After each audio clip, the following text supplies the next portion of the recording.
Oftentimes people see a headline, they don't really read the body of the story, right? This is also just a truth. You read the ticker, you don't pay attention to the details of everything that's going on.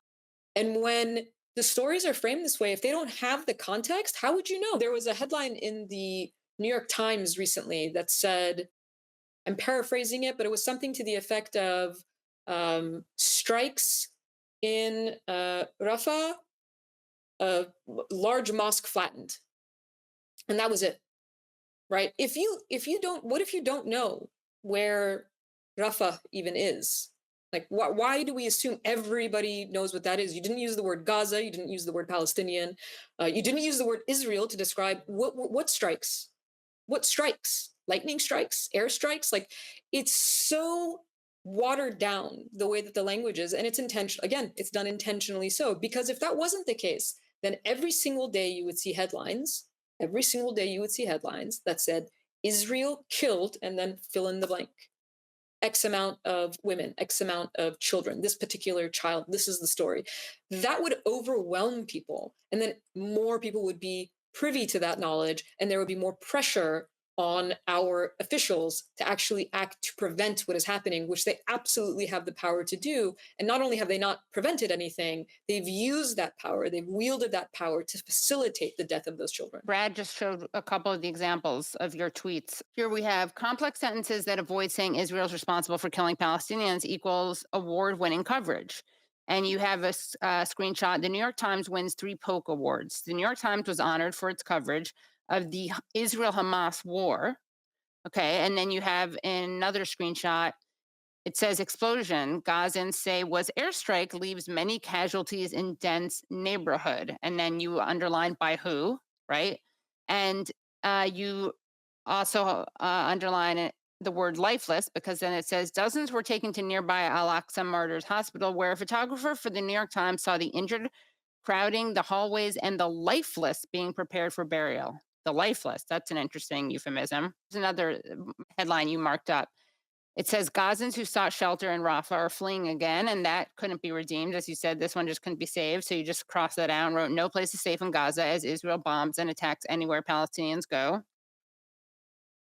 Here's another one. So you have an AP headline that says Netanyahu seeks open-ended control over security and civilian affairs in Gaza in new post-war plan. That's from February 24th. And you write, Netanyahu seeks military occupation in Gaza in new post-war plan. You also highlight the difference between, as you referred to earlier, the way Palestinians are presented and Ukrainians are presented. The difference in media framing is intentional, you write. The first screenshot says, Russia pounds Ukrainian cities in one of the largest air attacks of the war. And as you point out, attacker is named. Russia pounds Ukrainian cities in one of the largest air attacks of the war, and you underline pounds and attacks.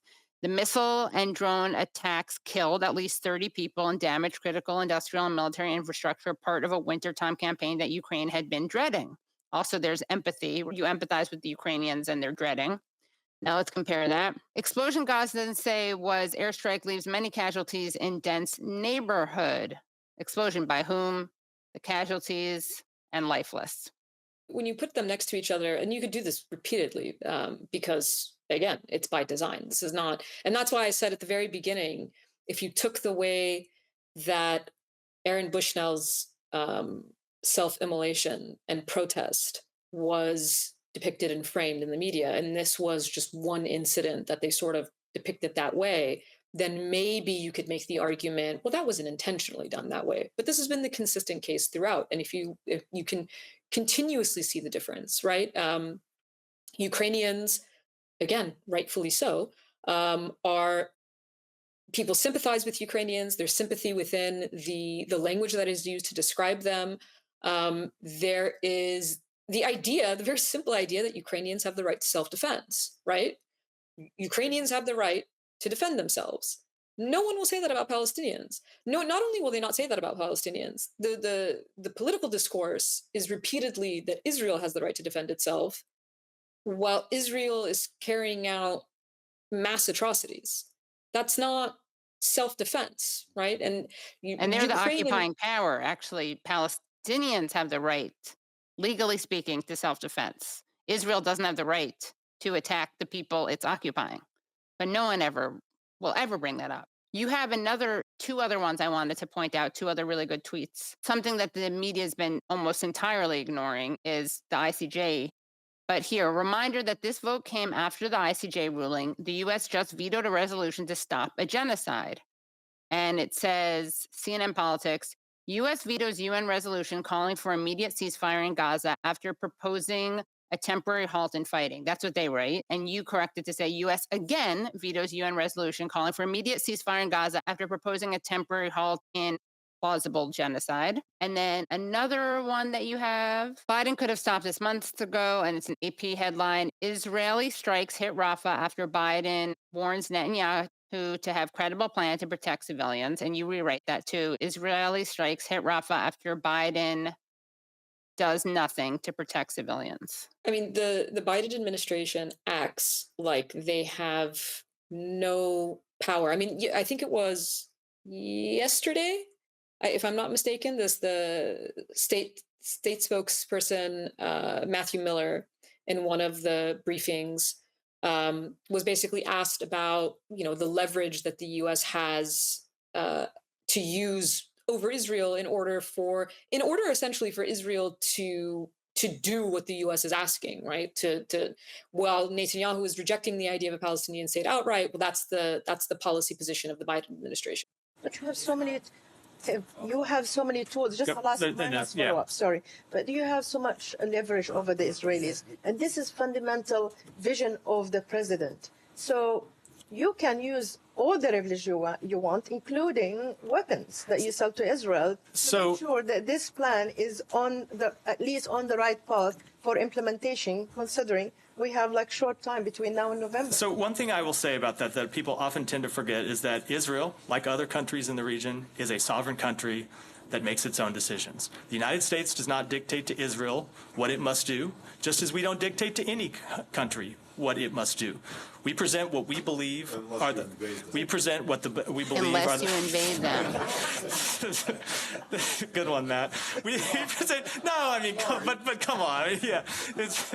We present. It's funny because it's true. Mm-hmm. I mean, that's the first thing I heard when he goes, "We don't tell them what we don't tell them what to do." I'm like, "Yeah, you just regime change them, invade them. Sanction. You could tell them what to right? Yeah, we have compare so the many response to coercive Russia measures. versus Israel, right? Yeah. We have so many coercive measures and tools at our disposal that we very, very easily use against adversarial states. In fact, we use coercive measures and punitive measures so much that we don't even care how it affects civilians in those populations, right? We'll just carpet bomb a country, we'll sanction people into starvation. So not only do we use punitive measures and in order to tell states that they have to comply with what we say, not international law. Let's keep that in mind. We don't even do it when it's international law. What's being said right now is why won't the US take action to hold Israel accountable to international law? The US will ignore international law and say that states have to be accountable to the US. What do I mean by that? Here's an example. The US will go to the Persian Gulf across the world, seize a tanker with Iranian oil that is allegedly headed to China. Two sovereign states, right? He just talked about sovereign countries. Iran is a sovereign country, China is a sovereign country. Iranian oil belongs to Iran. We'll seize that ship, take the Iranian oil, sell the oil, and say, well, we're enforcing sanctions, which is US law. It's unilateral US law. But when we are told that, well, why don't we use some of the tools at our disposal to hold Israel accountable under international law? Israel's a sovereign state. Doesn't that mean that every sovereign state then can violate international law? If you're saying that Israel never has to give the land that does not belong to it to Palestinians, that's a decision that a sovereign state can make, then you just said, then essentially what you're saying is Israel can annex that land. And if that's the case, can't Russia do the same in Ukraine? Because that's the argument that they will make. And the problem is those arguments are coming from the United States. We are saying things that are utterly absurd.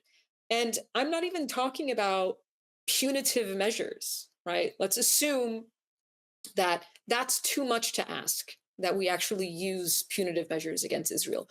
What if we just don't provide it with weapons, which is what that reporter was saying?